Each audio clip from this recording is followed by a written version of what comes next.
दोस्तों फिलहाल आरवीएनएल से रिलेटेड सबसे बड़ी अपडेट यहाँ पर यह है कि इसको मिल चुका है एक अनदर कॉन्ट्रैक्ट। पिछले कुछ कॉन्ट्रैक्ट के कंपैरिजन में अगर देखोगे तो ये कॉन्ट्रैक्ट का जो वैल्यू है वो थोड़ा सा ज़्यादा बड़ा है। इस वजह से आज के दिन आरवीएनएल का शेयर काफ़ी ज़्यादा फोकस में भी है। अब फिलहाल इस कॉन्ट्रैक्ट के प्राइस की बात करें या फिर वैल्यू की बात करें तो वो है 729 करोड़ का, जो कि हिमाचल प्रदेश स्टेट इलेक्ट्रिसिटी की तरफ से इनको मिला है। अब इसके बदले आरवीएनएल जो है वो डेवलप एंड डिस्ट्रीब्यूट इंफ्रास्ट्रक्चर का काम करेगी इनके जो सेंट्रल जोन है उसमें। अब ये एक काफ़ी बड़ा कॉन्ट्रैक्ट है जो कि ओवरऑल अगर देखा जाए तो कंपनी के बिजनेस के लिए अच्छी बात रहेगी और इसको कंपनी कंप्लीट करेगी अगले 2 सालों में। तो ओवरऑल ये एक बिजनेस पॉइंट ऑफ व्यू से देखा जाए तो अच्छी खबर हम बोल सकते हैं। और दोस्तों स्टॉक के हिसाब से हम बात करें तो पिछले कुछ टाइम से आप सभी को पता है कि वैल्यूएशंस की करेक्शंस तो हमें देखने को मिली है, क्योंकि पास्ट में जो भी रिटर्न्स इसमें बने हैं वो सिर्फ और सिर्फ पी एक्सपेंशंस की वजह से बने हैं, यानी कि price to earning multiples valuations के बढ़ने की वजह से बने हैं। और अभी क्या है कि नंबर्स कंपनी के वैसे हैं नहीं, तो इस वजह से कंपनी का स्टॉक थोड़ा सा करेक्शन फेज में दिख रहा है। और अभी 52 वीक हाई से कितना गिर गया, करीब 48% आपको गिरता हुआ नजर आ चुका है। और ये करेक्शंस आगे भी हो सकती है अगर कंपनी के अर्निंग्स आपको पॉजिटिव होते हुए देखने को नहीं मिलते हैं। तो कंपनी के रेवेन्यू और कंपनी के प्रॉफिट पिछले 1 साल में डी ग्रोथ रिपोर्ट किए हैं और अगले साल को लेकर भी जो कंपनी ने गाइडेंस दिया है अपने रेवेन्यू का वो कुछ खास कमाल का हमें देखने को मिल नहीं रहा है। तो इन सारी चीज़ों को लेकर आरवीएनएल थोड़ा सा काम करने की कोशिश करेगी और इन सारी चीज़ों को ये सुधारती है तो ओवरऑल इनके बिजनेस के लिए और इनके शेयर के लिए अच्छी बात रहेगी। तो चलिए अब डिस्कस करते हैं अगली कंपनी को, जिसका नाम है कोफोर्ज। आज के दिन देखा जाए तो आईटी कंपनी में काफ़ी अच्छी तेज़ी है, बट सबसे अच्छी तेज़ी जो है वो कोफोर्ज में हमें देखने को मिल रही है, क्योंकि इस कंपनी से रिलेटेड आज के दिन जो न्यूज़ निकल के आई है वो सभी न्यूज़ एक से एक हैं। अब फिलहाल दोस्तों इस कंपनी का सबसे बड़ा न्यूज़ ये है कि 1.56 बिलियन डॉलर का कंपनी को मिल चुका है डील। साथ में कंपनी ने कुछ एक्विजिशंस भी किया है और साथ में कंपनी ने स्टॉक स्प्लिट का भी अनाउंसमेंट किया है। अगर कंपनी सिर्फ डील की अपडेट देती तो भी स्टॉक के लिए अच्छी बात रहती, एक्विजिशंस की भी अपडेट देती तो भी अच्छी बात रहती, स्प्लिट का भी अपडेट देता तो भी अच्छी बात रहता, बट ये तीनों अच्छे अपडेट कंपनी ने एक ही दिन चिपका दिया और उस दिन मार्केट ही इतना ज़बरदस्त ऊपर है। तो इस वजह से कोफोर्ज का परफॉर्मेंस आज के दिन आपको काफ़ी अच्छा देखने को मिल रहा है।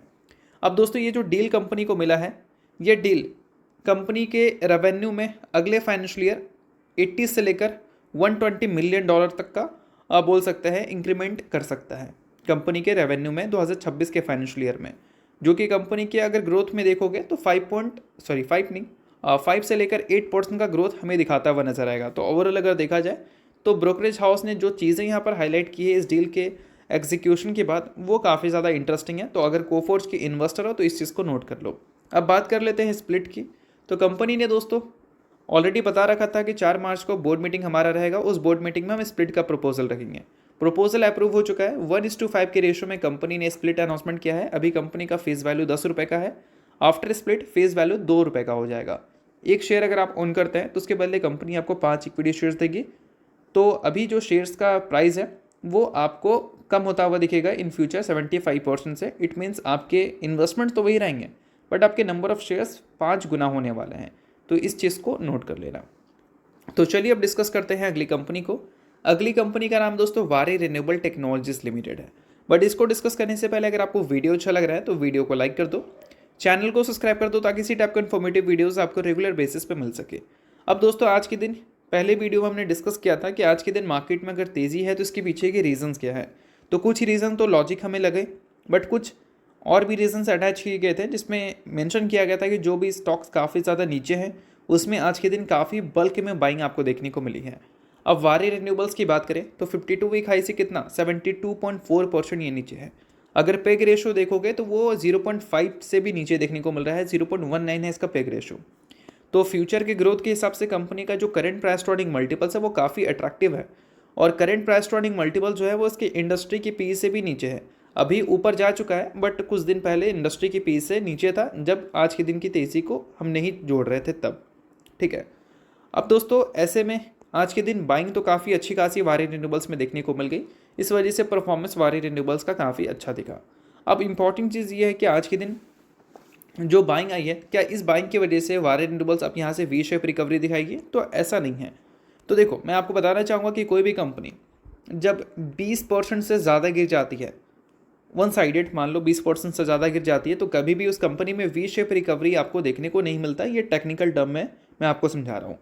अगर 4, 5, 6, 7% की फॉल है तो वी शेप रिकवरी पॉसिबल है, बट बड़ा फॉल है तो कंपनी नीचे आएगी, फिर एक सपोर्ट बनाने की कोशिश करेगी, यानी कि साइडवेज मूव दिखेगा, उसके बाद कंपनी में एक रिवर्सल दिखेगा अगर कंपनी में सभी चीज़ें अच्छी रहती हैं तो।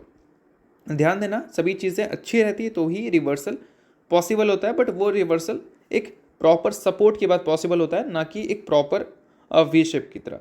तो वारे रिन्यूएबल्स में जो भी एक्सपेक्टेशन है आपकी वी शेप रिकवरी का, उस एक्सपेक्टेशंस को थोड़ा सा पीछे कर दो, क्योंकि अब वारे रिन्यूएबल जो है वो सपोर्ट बनाने की कोशिश करेगी, ना कि वी शेप रिकवरी दिखाएगी। वॉलेटिलिटी ज़रूर दिखेगा आपको पहले की तरह, बट अगर एक अप ट्रेंड दिखाना है तो दो चीज़ पे फोकस करना है। पहला है स्टॉक के ट्रेंड को रिवर्स करना है, और दूसरे कंपनी के नंबर्स अच्छे रहने चाहिए। पिछले एक साल में नंबर्स ज़रूर अच्छे हैं, बट लास्ट क्वार्टर की बात करें तो कंपनी का जो रेवेन्यू था वो ईयर ऑन ईयर बेसिस पे मात्र सिर्फ 11% से ग्रो किया था। और प्रॉफिट की बात करें तो profit Q N Q basis पर फ्लैट हमें देखने को मिला था, और ईयर ऑन ईयर बेसिस पे गिरता हुआ देखने को मिला था, और इस वजह से वारे रिन्यूएबल्स का शेयर इस अर्निंग्स के बाद भी पिटा था। तो इन सारी चीज़ों को थोड़ा सा ध्यान में रखना। तो चलिए अब डिस्कस करते हैं अगली कंपनी को। अगली कंपनी का नाम है दोस्तों KPIT टेक्नोलॉजीज लिमिटेड। अब KPIT से रिलेटेड बात करें तो ये भी अपने 52 वीक हाई से करीब 33% तक टूट चुकी है। पैग रेशो इसका भी 1 से नीचे आ चुका है। अच्छी बात यहाँ पर यह है कि KPIT टेक्नोलॉजी के वैल्यूशंस तो ज़रूर करेक्ट किए हैं, बट कंपनी के अगर अर्निंग्स की बात करें तो वो कंसिस्टेंट हमें इंक्रीजिंग ऑर्डर में ही दिख रहे हैं। और किसी भी कंपनी के जब अर्निंग्स लगातार ऊपर जा रहे होते हैं और शेयर प्राइस भी ऊपर जा रहा होता है, तब कंपनी के जो वैल्यूशंस हैं वो उतने एक्सपेंसिव हमें देखने को नहीं मिलते हैं। बट अर्निंग्स अगर ऊपर नहीं जा रहा है, सिर्फ शेयर ऊपर जा रहा है, तब वैल्यूशन ज़्यादा एक्सपेंसिव हो जाती है। तो ऐसे में जब करेक्शंस आती है तो उन कंपनी में ज़्यादा बड़ी फॉल आती है उन कंपनी के कंपैरिजन में जिसके अर्निंग्स में ग्रोथ है।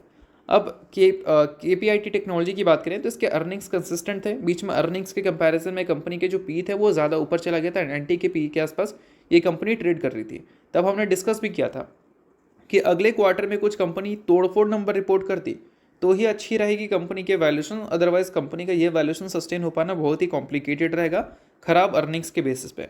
और अर्निंग्स तो देखा जाए तो कंपनी ने अच्छा ही रिपोर्ट किया था, Q1 बेसिस पे उतना अच्छा नहीं था, बट अगर ग्रोथ देखोगे तो 17.5% की ग्रोथ दिखाई थी। और कंपनी ने गाइडेंस वगैरह भी अपने मार्जिन को लेकर अच्छा दिया था और रेवेन्यू को लेकर भी अच्छा दिया था। इस वजह से कहीं ना कहीं वो उतने बड़े गिरावट में कन्वर्ट नहीं हुआ। बट अगर नेक्स्ट फाइनेंशियल ईयर को लेकर कंपनी कुछ अगर वीक गाइडेंस दे देती है, तब ये जो वैल्यूशन है वो अभी भी डाउटफुल क्रिएट करेगा। और अगर अच्छे गाइडेंस मान लो दे देती है कंपनी, तो ये 45 के आसपास की जो पी है कंपनी का उसको अंडर वैल्यूड माना जाएगा, और इस वजह से KPIT टेक्नोलॉजी को एक अंडर वैल्यूड स्टॉक कंसीडर किया जाएगा।